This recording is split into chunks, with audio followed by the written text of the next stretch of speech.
Har Har Mahadev friends, welcome to channel ins guys.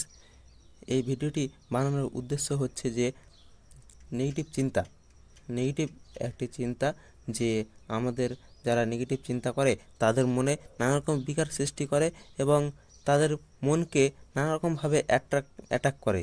যে তারা যে ভালো ভাবনা যেগুলি আসে সেগুলিকে ভুল করার চেষ্টা করে, ভুল বোঝানোর চেষ্টা করে। ভালো ভাবনাগুলিকে বলে যে সে ভুল বলছে, সেটা ঠিক না, বা সেটা করে ক্ষতি হবে, এই রকম নানা রকমের কথা বলিয়ে নিজের দিকে টেনে টেনে নিয়ে নিজেকে বড় করে দেখায়, নিজেকে ভালো করে দেখায় নেগেটিভ ভাবনা। সেই বিষয়ে আলোচনা করা হবে। কিন্তু তুমি অবশ্যই জানো যে কোন ভাবনাটা ঠিক। তোমার এতকাল থেকে এই বাস্তবিক জগতে আছো, তোমরা অবশ্যই বুঝতে পারছো কোনটা ঠিক। শুধু নিজের মনের একটু জোর, একটু সাহস রেখে ভালোটিকে বিশ্বাস করে এগিয়ে চলো। তাহলে আর দেরি না করে ভিডিওটি শুরু করা যাক। নেগেটিভ একটি খারাপ ভাবনা যে তোমাকে নিজের দিকে টানবে এবং নিজেকে ভালো দেখাবে। নিজের দিকে টানতে অনেক কাগজে মিনতি জোর করবে।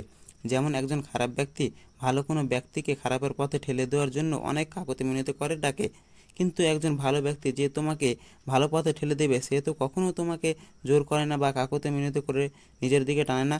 সে বলে আসলে আসো, না আসলে না আসো। আমি আমার একটা উদাহরণ দিয়ে বলছি। একজন খারাপ ছেলে অন্য এক ছেলেকে খারাপ করার জন্য নিজের দিকে অনেক ভুলিয়ে ভালিয়ে ফুসলিয়ে ফাসলিয়ে নিজের দিকে টানবে, কিন্তু আমি তো জানি আমি তাকে ভালো পথে চালনা করব, আমি তো তাকে অতটা ফুসলাবো না। আমি মনে মনে ভাববো আমার কাছে আসলে তাহলে ভালো পথে চলবে, না আসলে আসবে না, ভালো পথে চলবে না। এবং আমি তাকে অতটা না ফুসলিয়ে তাকে একবার শুধু বলে দিলাম যে আমার শোনো, আমার কথা শুনলে ভালো পথে চলবে। এবার সে আসবে আসবে, না আসবে না আসবে।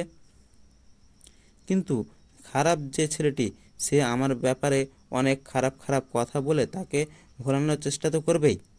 তাহলে ওই মাঝের ছেলেটির কি করা উচিত? ভালো পথে চলতে গেলে আমার কথা শোনা উচিত। ঠিক তেমনই নেগেটিভ থট, খারাপ চিন্তা, পজিটিভ থট, ভালো চিন্তার ব্যাপারে অনেক খারাপ কথা বলে তোমাকে ভোলানোর চেষ্টা করবেই। সে নিজেকে ভালো বলে পরিচিত দেবে, ভালো পথে চালানোর প্রতিশ্রুতি দেবে, কিন্তু সে মিথ্যা।